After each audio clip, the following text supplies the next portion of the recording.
Allah le puissant et majestueux a juré dans son livre un serment solennel pour confirmer une nouvelle effrayante. Tous les êtres humains sont perdants et destinés au feu, à l'exception de ceux qui croient en Allah.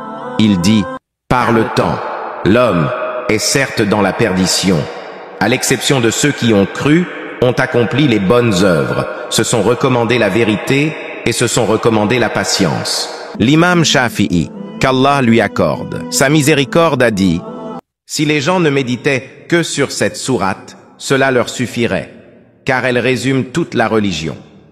Allah jure par l'asr, c'est-à-dire le temps. Ce serment d'Allah indique que la chose la plus précieuse dans la vie est le temps.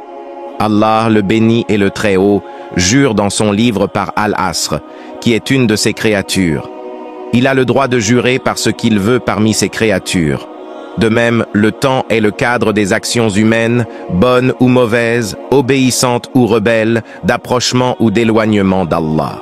C'est par le temps que le serviteur obéit ou désobéit à son Seigneur, qu'il entre au paradis préparé pour les pieux, qu'Allah nous accorde d'être parmi eux, ou à l'enfer préparé pour les égarés, qu'Allah nous en préserve. Le temps est également le cadre des changements et des bouleversements des conditions, du jour et de la nuit. Allah le Très-Haut dit, c'est lui qui a attribué à la nuit et au jour leur alternance pour qui veut y méditer ou rendre grâce. Sourate Al-Furqan, verset 62. C'est une leçon dont chaque être humain doit tirer profit à chaque instant avant que l'heure ne vienne et qu'il ne meure. En effet, le temps de l'homme, la période pendant laquelle il vit sa vie, est le moment crucial qui détermine soit sa perte par l'accomplissement de mauvaises actions, soit sa victoire et l'agrément d'Allah par son attachement aux bonnes actions et à l'adoration. Puisqu'Allah, le puissant et majestueux, a juré par quelque chose de noble, le temps, il est nécessaire que ce sur quoi il jure soit également noble. Ce sens est que tout être humain est dans la perte sauf celui qu'Allah a accepté par sa grâce et sa miséricorde, qu'il a choisi et élu, et qu'il a fait parmi les gens du salut, en lui facilitant son adoration et son obéissance, et en le faisant entrer au paradis par sa miséricorde. Allah le Très-Haut dit, l'homme est certes dans la perdition. La perdition ici est une perdition totale et complète. Si l'homme ne croit pas et n'entre pas dans la religion d'Allah, le Tout-Puissant qui est l'islam, il aura ainsi vécu pour augmenter ses péchés et sa fin sera le feu.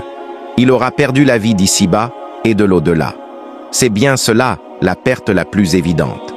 Cependant, la perdition peut aussi être une perdition partielle et incomplète si l'homme s'écarte de la voie des pieux dans l'obéissance à Allah et dans le suivi de la sunna de son prophète paix et salut sur lui, tout en étant musulman. Il aura alors perdu du bien proportionnellement à son éloignement du droit chemin. Les serviteurs d'Allah qui échappent à cette perte évidente sont ceux qui se caractérisent par 4 qualités. La foi en Allah, ses anges, ses messagers, ses livres et le jour dernier.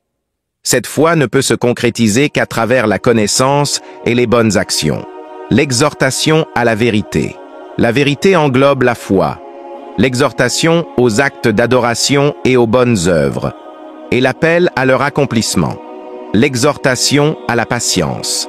Cela inclut la patience face aux épreuves et aux moqueries attendues de la part des ennemis d'Allah, la patience face aux actes d'adoration, la patience face aux péchés et la patience face aux décrets douloureux d'Allah.